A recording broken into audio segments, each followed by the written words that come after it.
eles são praticamente invisíveis aos olhos da sociedade e não pediram para estar ali, numa calçada, embaixo de uma marquise ou de um viaduto.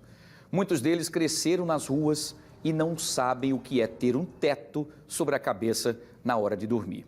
Em 2021, a população de rua no Brasil cresceu 16% somente entre os meses de dezembro e maio.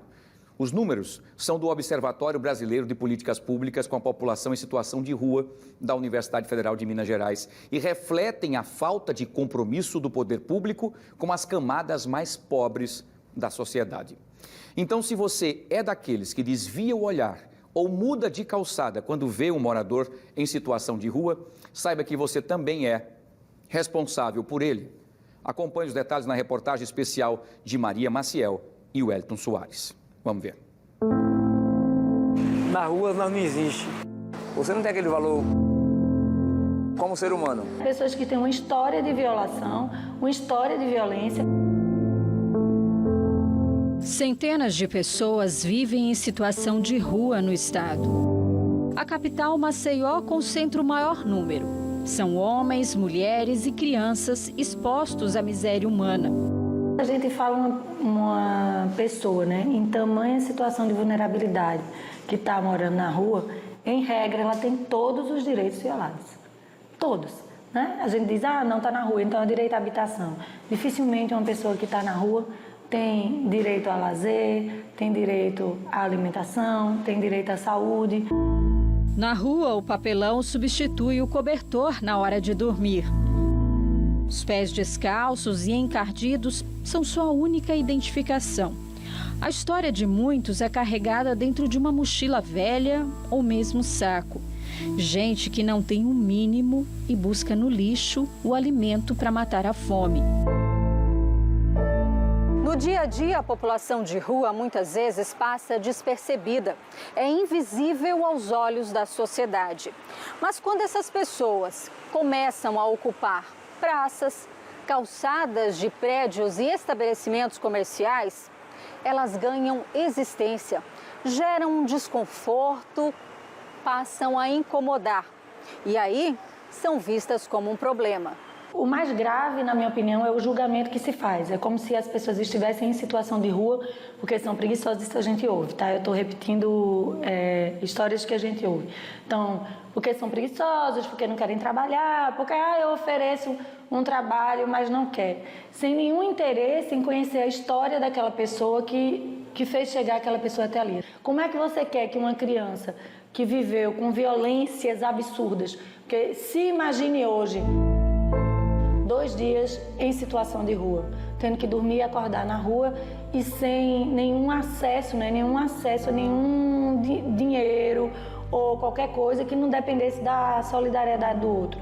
Então, aí são pessoas que a gente quer tirar da rua e institucionalizar ou puxar para debaixo do tapete, porque fica feio na vitrine, mas sem pensar em reinserção social adequada para essas pessoas.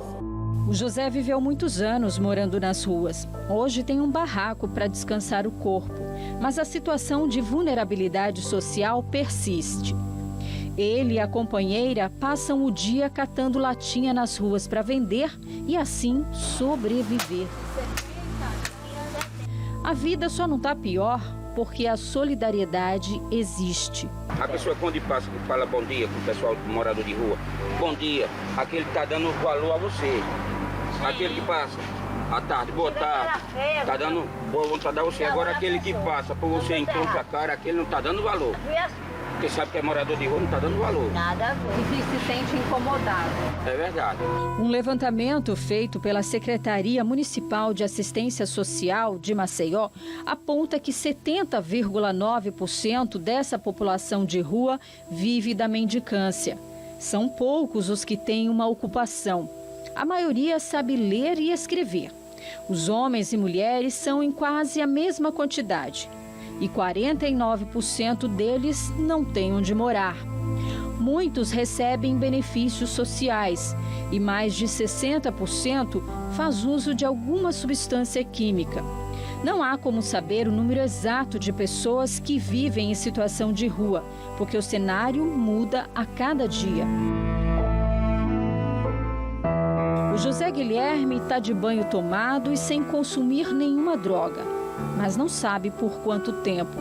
Quando tem uma recaída, é na rua que ele encontra abrigo e sente o gosto amargo da rejeição. Tem certas situações que a gente que vive na rua, tem aquelas de tipo rejeição. Digo, até você tá com R$1, você está no supermercado para comprar alguma coisa, você já é mal visto com outras intenções. Pensa que você vai roubar alguma coisa, entendeu? Você não tem aquele valor como ser humano. A gente para, olha e escolhe não ver, né? Eu não digo que a gente tem a obrigação de atuar pessoalmente como cidadão, se expondo a eventual risco que a gente acha que existe. Não, ninguém tem essa obrigação. Mas o dever de chamar uma política pública para verificar se a pessoa está... O dever humano, tá?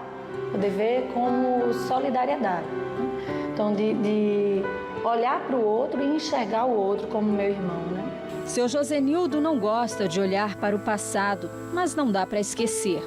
Ele já teve uma vida boa e perdeu tudo. Me casei, ganhava muito bem numa empresa, aí começou, entendeu, ganhando muito dinheiro, aí comecei a gastar muito dinheiro, o alcoolismo, aí me levou a outras partes piores, como, entendeu, prostituição, aí esqueci de minha casa. Na rua nós não existe, nós não dormimos. Entendeu? A sociedade vê a gente na escuridão, entendeu? A discriminação da sociedade com a gente morador de rua é triste.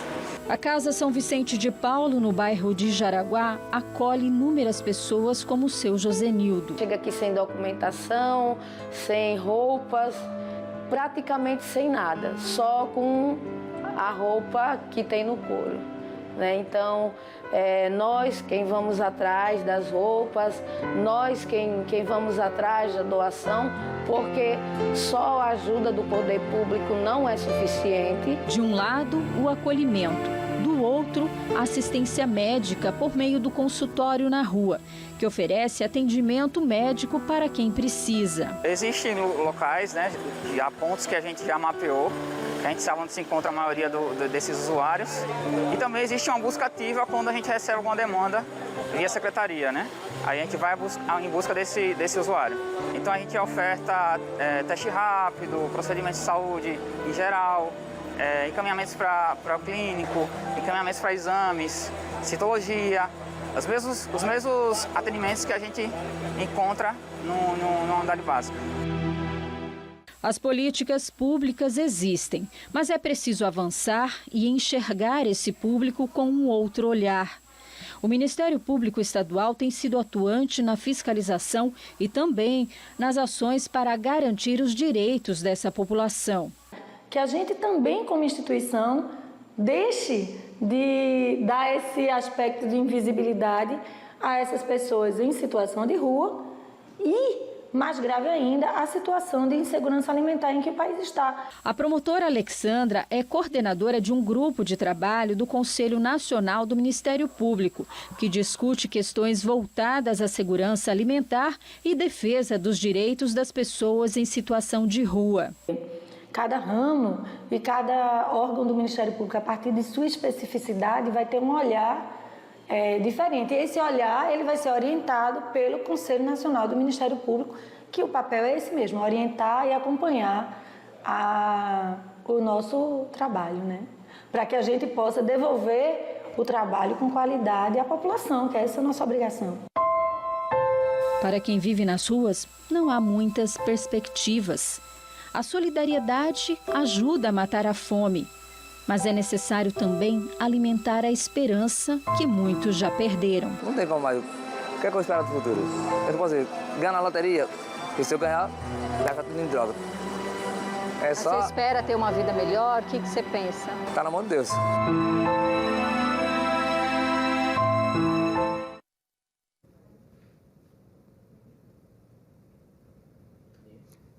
Que chacoalhada na gente, né?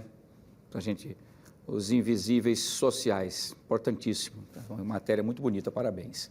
Em nota, a Secretaria de Estado da Assistência e Desenvolvimento Social informou que a a Cofinância, né, de 4 centrais de referência especializados para a população em situação de rua, que são os centros POPs, e 2 deles estão localizados em Maceió e os outros 2 em Arapiraca e também Palmeira dos Índios. O recurso é oriundo do Fundo Estadual de Combate e Erradicação da Pobreza, que é o FECOEP. O governo reforça ainda que mantém o financiamento integral da Casa de Ranquines e o apoio em diversas ações nos municípios alagoanos. Também em nota, a Secretaria Municipal de Assistência Social disse que possui a unidade de acolhimento institucional Manuel Coelho e a Casa de Passagem Familiar, que acolhem a população em situação de rua e garantem os direitos básicos ao cidadão nesses locais. A SEMAS também possui as equipes da abordagem social que fazem buscas ativas nas ruas da cidade de domingo a domingo. Ainda segundo a nota, em Maceió, existem 2 centros de referência especializados para a população de rua funcionando no bairro de Jaraguá e no Farol, com diversos serviços ofertados. Importante que a gente preste atenção dos nossos irmãos que estão numa situação difícil, né? Enfim.